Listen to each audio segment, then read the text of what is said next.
കൈക്കൂലി വാങ്ങുന്നതിനിടെ KSEB ഉദ്യോഗസ്ഥ തലശ്ശേരിയിൽ വിജിലൻസിന്റെ പിടിയിലായി. തിരുവനന്തപുരം ഇലക്ട്രിക്കൽ ഇൻസ്പെക്ടറേറ്റ് ജീവനക്കാരി ചെണ്ടയാട് സ്വദേശി മഞ്ജിമ പി രാജുവാണ് പിടിയിലായത്.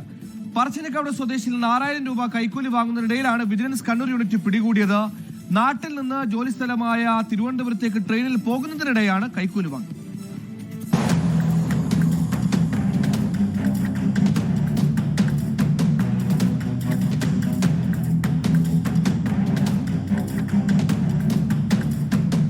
പറശ്ശിനിക്കടവ് സ്വദേശിയായ പരാതിക്കാരൻ തന്റെ ലൈസൻസ് ആവശ്യങ്ങൾക്കായാണ് ഓൺലൈൻ വഴി അപേക്ഷ സമർപ്പിച്ചത്.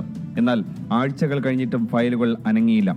തിരുവനന്തപുരത്തെ സൂപ്രണ്ട് മഞ്ജിമയെ ബന്ധപ്പെട്ടപ്പോൾ കാര്യങ്ങൾ വേഗത്തിലാക്കാൻ പ്രത്യേക പരിഗണന വേണമെന്നായി ആവശ്യം. 6000 രൂപ നൽകിയാൽ ഫയൽ ഉടൻ ശരിയാക്കി തരാമെന്നായിരുന്നു വാഗ്ദാനം. ഇതോടെ പരാതിക്കാരൻ നേരെ കണ്ണൂർ വിജിലൻസ് യൂണിറ്റിനെ സമീപിച്ചു. അതോടെ മഞ്ജിമയെ പിടികൂടാൻ വിജിലൻസ് ഡിവൈഎസ്പിയുടെ നേതൃത്വത്തിൽ തന്ത്രങ്ങൾ മെനഞ്ഞു. നാട്ടിൽ അവധിക്ക് വന്ന മഞ്ജിമ തിരികെ തിരുവനന്തപുരത്തേക്ക് പോകാൻ തലശ്ശേരി റെയിൽവേ സ്റ്റേഷനിൽ എത്തുമെന്നും അവിടെ വെച്ച് പണം കൈമാറണമെന്നുമായിരുന്നു ആവശ്യപ്പെട്ടത്.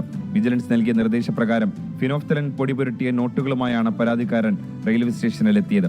പ്ലാറ്റ്ഫോമിൽ വെച്ച് രഹസ്യമായി പണം കൈമാറുന്നതിനിടെ സിവിൽ ഡ്രസ്സിൽ പരിസരത്ത് നിലയുറപ്പിച്ചിരുന്ന വിജിലൻസ് സംഘം മിന്നൽ വേഗത്തിൽ മഞ്ജിമയെ വളഞ്ഞു.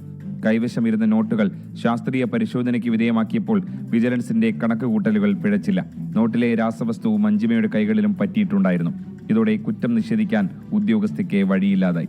ഇതിനു മുൻപും ഇത്തരത്തിൽ ഇവർ ക്രമക്കേടുകൾ നടത്തിയിട്ടുണ്ടോ എന്ന കാര്യത്തിൽ അന്വേഷണം പുരോഗമിക്കുകയാണ്. ഉദ്യോഗസ്ഥയെ നടപടിക്രമങ്ങൾക്ക് ശേഷം കോടതിയിൽ ഹാജരാക്കി റിമാൻഡ് ചെയ്യും.